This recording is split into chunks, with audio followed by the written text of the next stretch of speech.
Aleluia. Glória a Deus. Se existe alguma dificuldade, apresente ao Senhor, porque Ele tem prazer em te auxiliar. Aleluia. Quando nós seguimos a onipotência de Deus, no versículo 3 ao 18, ele vai falar daquilo que é o poderio de Deus. E aqui, eu digo aos irmãos que enquanto eu lia esses textos, essa parte ela me deixou muito maravilhada. E aí, quando a gente vai lembrar dos nossos adolescentes, a gente vai entendendo que a profundidade que é esse texto e o quanto que isso representa para nós e para eles. Nós vivemos em um tempo, irmãos, que tem se perdido sutilmente o entendimento de que nós fomos criados pelo Senhor, de que nós somos um milagre, nós somos um milagre da vida. Hoje nós temos a oportunidade de estudar sobre isso. Hoje a escola ensina sobre isso. Hoje nós temos muitos recursos. Mas o que o salmista Davi ele vai falar aqui é algo revelado pelo Senhor. Porque naquela época não se tinha entendimento sobre gestação, sobre como é o milagre de gerar um ser dentro de nós, como nós temos agora. Hoje, se a gente dá um Google, né, ou ir no YouTube, a gente consegue ver imagens extraordinárias, informações infinitas sobre o milagre da vida. E Davi ele vai falar sobre isso. Aleluia. No versículo 3 ao 18, ele começa dizendo assim, ó: pois possuístes o meu interior, entreteceste-me no ventre da minha mãe. Eu te louvarei, porque de um modo terrível e tão maravilhoso fui formado. Maravilhosas são as tuas obras e a minha alma o sabe muito bem. Os meus ossos não te foram encobertos, quando no oculto fui formado e entretecido como nas profundezas da terra. Eu consigo observar esses versículos como uma teia. A gente vê que Deus está em cada detalhe. E é como montar de uma teia. Eu acho que, não sei se os irmãos já teve a oportunidade de observar uma teia. Uma teia, eu falo daquela de aranha mesmo. Quando você olha e você vê um trabalho tão perfeito, elas trabalham lindamente. A forma com que elas tecem a teia é muito perfeita. É um caminho, é tão delicado, é tão fino, mas ao mesmo tempo é tão resistente, que às vezes aguenta ela e às vezes ela é grande, e aí ainda traz ainda o alimento, ela ainda coloca ali. Então tem hora que a gente olha e você pensa assim, é nada, é tão simplesinho, passa batido. Mas se você parar para observar como ela tece a sua teia e como ela envolve quem passa perto, ela envolve às vezes a sua presa. Acho que quem aqui já teve de passar e simplesmente não viu, e aí emendou na teia, e tem menino que grita, desespera, né? Porque tem um trem aqui na minha cara, no meu braço, eu não sei o que é. Quando você vai reparar, é uma teia de aranha. É muito fininho e delicado, mas é um trabalho minucioso. E a gente observa que de forma como uma teia que envolve é aquilo que acontece dentro do nosso ventre. Para aquelas que já geraram, entende do que eu estou falando. A gente fica abismado, como que um pontinho de nada começa a mudar tudo dentro de nós. Às vezes a barriga nem apareceu. E aí você sente aquele vibrar tão diferente, né? Começa com uma vibraçãozinha. E algumas às vezes nem percebem, vai sentir D3, né? 4 meses depois, com 7 meses depois, né? Mas a gente observa que é um milagre da vida. Às vezes não se percebe nem o movimento, mas ali dentro está tendo um trabalho fantástico. Eu vou apresentar para os irmãos algumas informações, que eu gosto muito disso.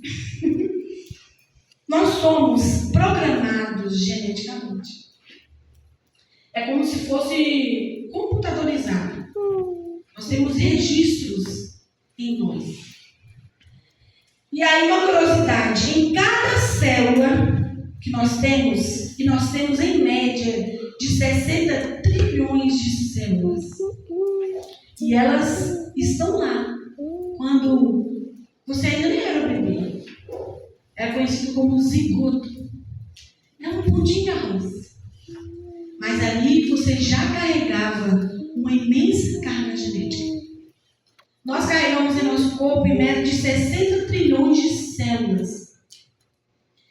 Elas estão vivas dentro do nosso corpo e cada uma delas tem média de 1,70 m.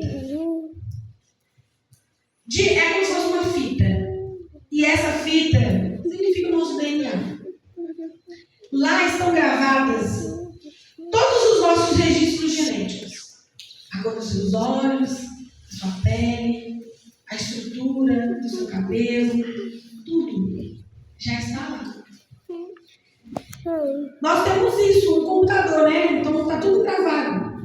São registros genéticos.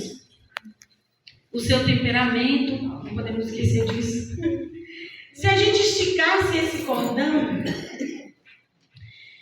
em 102 trilhões de metros de fita de DNA, porque é o que daria se você emendasse um ou outro, formaria 102 trilhões de metros de fita de DNA que nós temos dentro de nós.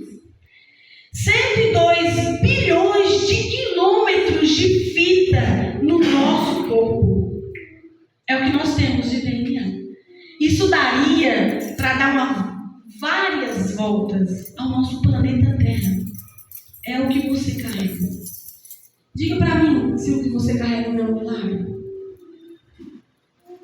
E que nós vemos que de forma tão veemente nós temos visto na nossa sociedade o contra, o caminho do engano, querendo dizer que o que nós geramos nada mais é do que um fogo de carne, do que uma verruga pestilenta, como já foi dito por autoridades por aí, dizendo que é só uma verruga pestilenta que a mãe pode descartar se ela quiser.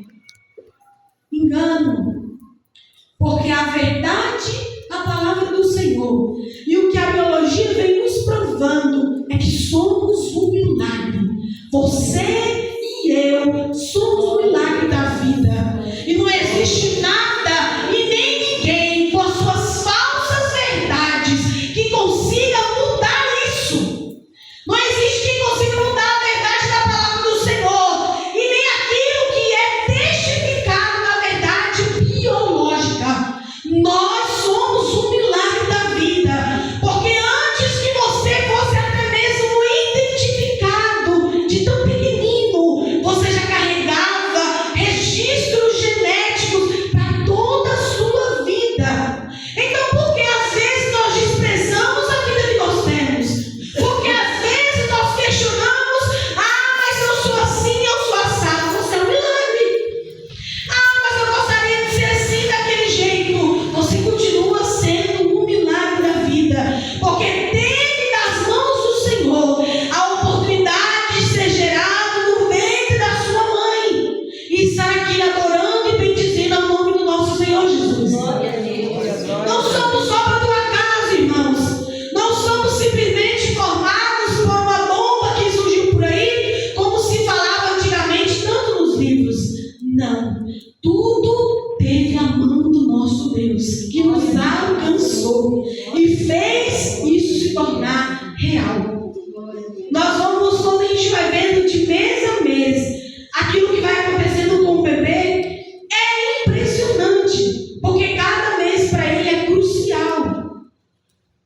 Na barriga da mãe, nós começamos a dar os primeiros pulos, existe esse incentivo. Na barriga da mãe, o bebê tem esse período de dormir e acordar. Tudo bem que quando nasce, fica uma luta. Até se entender como quando vamos ver minuciosamente sobre a formação, é algo maravilhoso. E aí o salmista diz que maravilhosíssimo é saber que no ventre da minha mãe, enquanto eu era formado, o Senhor me contemplava. Irmãos, não tem como fugir desse Deus, que até dentro do ventre da nossa mãe, Ele tem uma história escrita para nós. Existe um registro do céu para a vida de cada um de nós. E isso não significa que não temos escolha. Nós temos o livre-arbítrio. Mas no Deus Todo-Poderoso, a sua vida foi escrita pelas mãos dele. Antes de nascermos, Ele já tinha uma vida reservada para cada um de nós. Antes que formos formados no ventre da nossa mãe, Ele tinha já registrado a sua e a minha vida. Este é o Deus que nós servimos. Aleluia. Um Deus que é onipotente. Isso é poder. E isso nós não temos. Este poder é dele. Vem dele. Aleluia. Glória a Deus. Louvado seja o nome do Senhor. Nós temos, seguindo aqui nos versículos, algumas coisas que são incontáveis para nós, que o nosso Deus consegue contar. Aqui vai falar quando a respeito da areia da praia ou areia do deserto, a gente não consegue contar quantos grãos tem. Mas o nosso Deus consegue. Nós não sabemos contar quantas estrelas existem no céu. Mas o nosso Deus as conta. E a Bíblia diz que Ele conta e Ele sabe o nome de cada uma delas. Aleluia. E sabendo nós que elas são muito mais do que se juntar a areia de todas as praias e de todos os desertos que existem no mundo. É mais do que isso a quantidade de estrelas. E o nosso Deus as conta e sabe o nome de cada uma delas. Glória a Deus. E porque esse Deus que sabe o nome delas e as conta, e elas foram criadas no haja do Senhor, porque Ele não te conheceria se você foi formado pelas mãos do Criador. Porque o Senhor não nos conheceria no nosso íntimo se formos obra das suas mãos poderosas. Aleluia. Nós não somos aquele, como muitos dizem, que o centro de todas as coisas. Não, o centro é o Senhor. Mas somos formados por Ele. Somos criados pelo Deus que em tudo disse haja. Mas quando foi para formar o homem, Ele disse: façamos a nossa imagem conforme a nossa semelhança. A Trindade se envolveu na formação do homem. Nós somos formados pelo Senhor. Então, por que não desejar viver inteiramente para a sua glória? Por que não? Nós somos criados para adorar e bendizer a este Deus. Nós somos criados por Ele. Aleluia.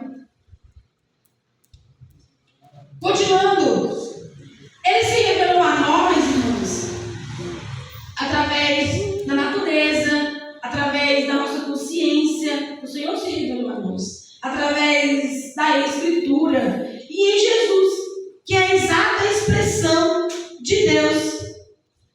Nós não o conhecemos, nós não conheceremos o nosso Deus, mas a palavra diz: conheçamos e prossigamos em conhecer ao nosso Deus. É uma atividade diária. É algo que deve ser feito dia após dia. É o que nós precisamos. Para muitas vezes sanar muitos dos nossos pensamentos, dos desejos do nosso inimigo contra a nossa mente, que às vezes ele quer mudar, conturbar. Nós precisamos fazer isso diariamente. Conhecer e buscar conhecer este Deus. Aleluia. E finalizando os versículos, nós vemos aqui que Deus, Ele é santo. Um Deus que não tolera o mal. Nós vemos a partir dos versículos versículos 19, que parece forte. Davi fala umas coisas a respeito dos inimigos, né? Ele fala no versículo 22 que aborrece com ódio completo. Ah, mas como é que é isso? Como que um crente fala assim, né? Então, aqui o salmista quis dizer que da mesma forma que o ímpio, aquele que vive contrário à vontade de Deus, aquele que vive afrontando ao Senhor, aquele que vive fazendo coisas que não agradam a Deus, diante do Senhor existe um sentimento de ira. Assim deve ser o coração do crente, não com aqueles homens, mas com as ações desses homens. Ah, mas como é que é isso? Bom, o sentimento do crente não é em desejo de acabar com a vida de alguém, mas de desprezar as ações daquela pessoa. O que está em nós, irmãos, é não nos conformarmos com o mundo. E nem com aquilo que muitas vezes nós vemos os ímpios fazer. E que, ultimamente, tem se tornado comum no meio dos irmãos, no meio dos crentes, no meio daqueles que dizem servos do Senhor. Às vezes tem coisas que era para ser diante de nossos olhos algo terrível e tem se tornado algo comum. Não tem tido mais aquele olhar de, meu Deus, como é que faz isso diante de Deus? Isso é uma afronta contra o Senhor. Mas às vezes tem se tornado comum, corriqueiro. E aos poucos a gente vai vendo que vamos nos perdendo na nossa essência, naquilo que fomos criados por Deus. A gente vê muito no meio dos jovens que aquilo que antes era pecado não é mais, aquilo que antes eu achava um absurdo já não acho mais tão absurdo assim. E aos poucos a gente vai vendo aquilo que é incomum se tornar comum no meio dos crentes. Aquilo que era anormal se tornar tão banal. É comum a gente ver agora meninos tão novos dizendo que são lésbicas. Agora é normal lá na minha escola. Meninos dizendo que são gays. E isso vai enfiando goela abaixo da gente. E de tanto vermos, vai se fazendo comum. Parece não trazer mais repulsa quando a gente vê. Parece não trazer mais indignação quando se faz. E aos poucos a gente vai vendo que são coisas que vão, aos nossos olhos, perdendo esse olhar. Olhar de revolta, de indignação. Mas o que eu faço com isso, minha filha? Como é que eu faço? O que eu vou fazer com esse sentimento? Clamar ao Senhor por eles. Buscar ao Senhor por misericórdia deles. Mas repudiar as suas ações. Às vezes nós saímos de fininho porque não queremos ser confrontados por aqueles que vivem a vida errada, que vivem no pecado. Nós, como crentes, saímos de fininho porque dizemos que isso aqui não se discute. Não é. É porque às vezes nós somos despreparados para afrontar e confrontar o inimigo de nossas almas, que usa a boca de muitos para dizer: não, mas os tempos são outros. Não, vocês são das antigas, vocês são quadrados, não interessa. Nós continuemos quadrado, redondo, triangular, não importa. Que continuemos estreitos, irmãos, porque a porta é estreita mesmo. Não vai passar qualquer tipo de forma. A porta tem uma forma só. E quem não se adequar com ela é que não entra. Não é a porta que vai se adequando do jeito que a gente quer. Então está faltando em nós coragem. Coragem de enfrentar as ações do inimigo que muitas vezes vem nos afrontar com ideologias baratas, mas que tem sido pregado em muitos palcos, sendo falado por bocas de gente grandes. E isso causa às vezes esse medo, essa resistência. Não, deixa quieto. Não, Deus tem misericórdia dele. Não, Jesus vai tratar. Não abre a boca não, irmão. Porque aqui na terra tem eu e você para falar. Porque se fosse assim, Deus não tinha colocado a gente aqui. Ele não falou, né? Porque quando Jesus estava aqui, Jesus não falou tanto. Por que a gente agora não vai falar mais um tanto? Jesus não deu uma aguinha com açúcar, não, irmãos. O negócio foi feio. Mas com muita graça, com muito amor. Não tinha ódio nos olhos de Jesus, mas as suas palavras tinham palavras de indignação contra o pecado daquele povo. E ele foi odiado, foi sim. Mas fez aquilo que o Senhor o convidou a fazer. Existia um propósito na vida de Cristo e ele a cumpriu com maestria. E às vezes nós vivemos uma geração que não sabe qual que é o seu propósito de vida. Às vezes, mas aí os novos, os jovens não sabem o seu propósito. E às vezes que tem uns irmãos que os cabelos estão brancos, mas também não sabem qual que é o seu propósito. Viveu a vida toda, mas não sabe qual que é o propósito. Não sabe. Qual que é o seu propósito, irmão, Senhor? Passar as suas experiências para esses que estão se levantando. Hoje não vemos mais essa alegria, como diz a Bíblia das irmãs que tem as cãs, né, os cabelos brancos. Ter a alegria de expressar para os demais, os mais novos, aquilo que já viveram em oração, em experiência com o Senhor. Fica cada um no seu cantinho, eu no meu mundinho e você no seu. E vamos caminhando para o céu. E o que acontece com a mente dos nossos jovens que vão crescendo sem estrutura? Sem aquela comida forte que sairia da sua boca para eles. Antes, irmãos, nós tínhamos grupos de conselheiras, de jovens, de adolescentes. Ai, irmã, mas os meninos hoje não querem ouvir. Peça a Deus graça. Até porque também, quem não senta para ouvir, não levanta para ensinar, né? A gente vai ver numa juventude que às vezes muito cedo quer se colocar de pé para falar algo, mas não senta para ouvir, para aprender, para entender. Então aqui a gente vê que das duas partes existe algo a buscar no Senhor. Nós precisamos. E o salmista diz que da mesma forma com que Deus abomina o pecado, porque Ele é santo, Ele também o faria. Ele também era assim. Abominava o pecado. E para concluirmos, os versículos 23 e 24 são maravilhosos. E diz assim: sonda-me, ó Deus, sonda-me, ó Deus, e conhece o meu coração. Prova-me e conhece os meus pensamentos, e vê se há em mim algum caminho mau, e guia-me pelo caminho eterno. Bom, é fácil a gente pedir para Deus sondar e conhecer o nosso coração? Não é, né? O que foi falado aqui mais atrás, a gente vê que não é.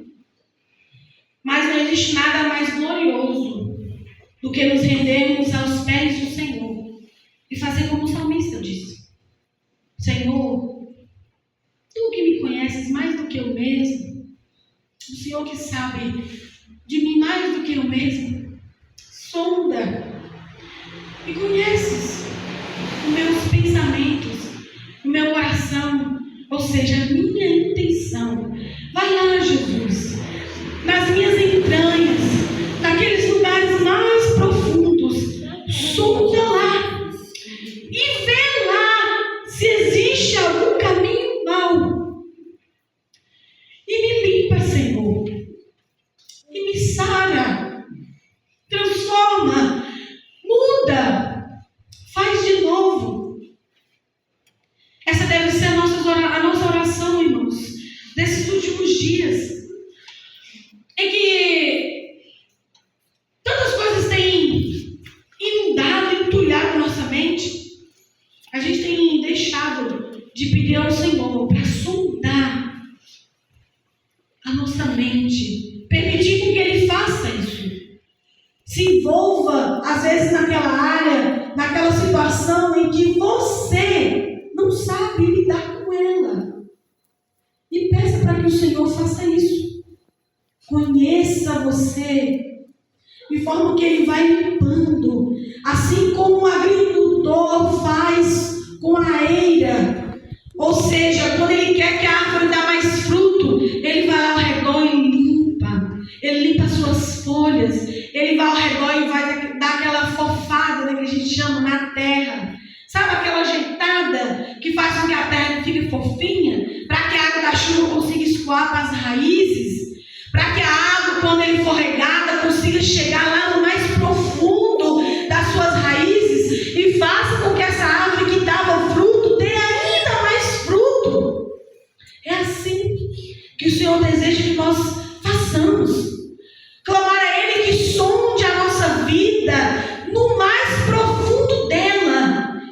faça tudo novo, e renove, e limpe. Faça com que o caminho seja livre. Livre para quê? Para que eu venha caminhar direito. Para que eu venha caminhar nas veredas dele, que é de justiça. Para que eu venha caminhar nas suas veredas retas. E que eu seja o propósito que o Senhor desejou. Que sejamos o propósito do Senhor. Que você e eu seja aquela que caminhe dentro do que o Senhor. Ah, mas eu não sei qual é o meu propósito. Peça a Ele que te mostre qual é o seu propósito. O geral é fazer o nosso Deus conhecido. E às vezes nós não precisamos nem abrir a boca, não é? Fazer o Senhor conhecido, muitas vezes somos percebidos por pessoas que a gente nem imagina que nos observam. Mas elas nos veem. Elas nos observam. E através disso a gente consegue refletir ou não a glória do Senhor. Então façamos isso em nome de Jesus. Sejamos como o salmista disse. Entregue a presença do Senhor. Em nome de Jesus. Amém? Eu gostaria de fazer uma oração com os irmãos. Amém?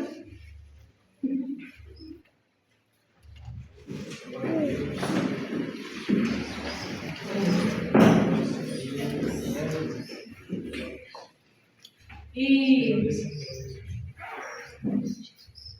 eu gostaria que o pastor fizesse essa oração em prol dos nossos adolescentes. É uma oração bem específica para que Jesus faça isso. Nos faça entender que tem valor sim. E vocês não são obra do acaso. Vocês não vivem de qualquer jeito. Os filhos do Senhor têm propósito. Você não está aqui em vão. E é necessário que busquemos o Senhor qual que é o seu lugar, o seu propósito. O que o Senhor te chamou para fazer, para ser. Foi lido textos maravilhosos aqui. Inclusive, Miguel leu um texto que é lindo, que vai falar sobre buscar o conhecimento na palavra do Senhor. Como jovens, temos perdido tempo, ou os adolescentes, a juventude, muitas vezes tem perdido tempo, horas a fio, em coisas que não edificam, gastando tempo com coisas que são passageiras. Mas se nós nos envolvermos, se nós gastarmos tempo com aquilo que é eterno, ninguém tira isso de nós. Não existe pensamento, ideologia, nada que venha tentar enfiar a goela abaixo, que a gente vai aceitar. E a gente não precisa se rebelar, ser rebelde contra isso, mas sermos firmes diante daquilo que a gente deseja fazer. Amém? Amém.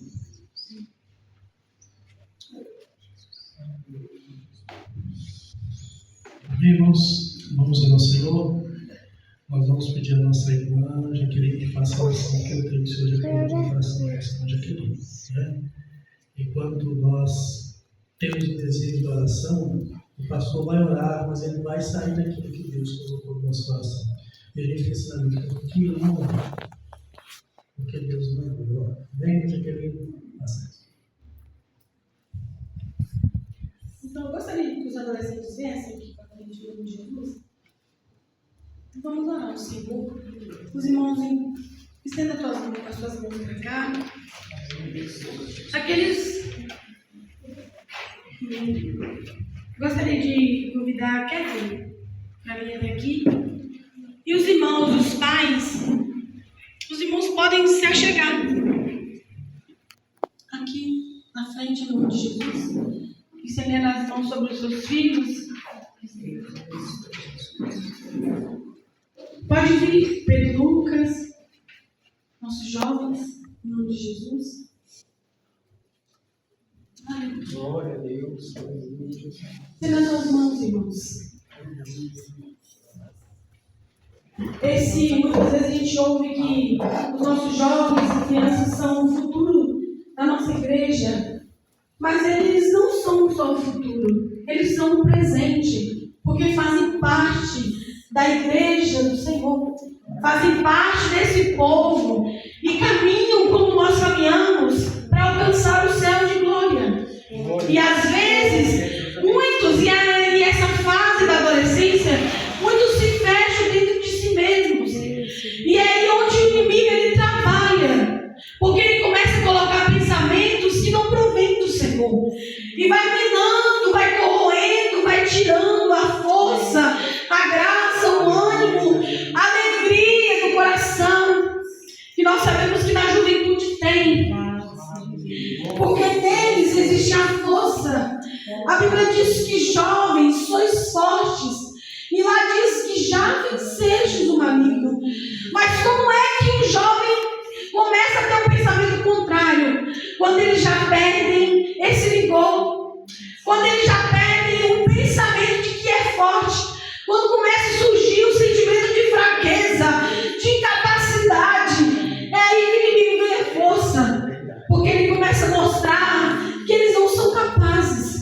Que eles são, às vezes, os adolescentes comuns da igreja, mas não são. Eles são presentes na nossa igreja. São as nossas pérolas. E nós precisamos cuidar de cada uma delas. E o Senhor fala muito fortemente ao meu coração a respeito do nascimento, da gestação, de toda essa formação. Entendam vocês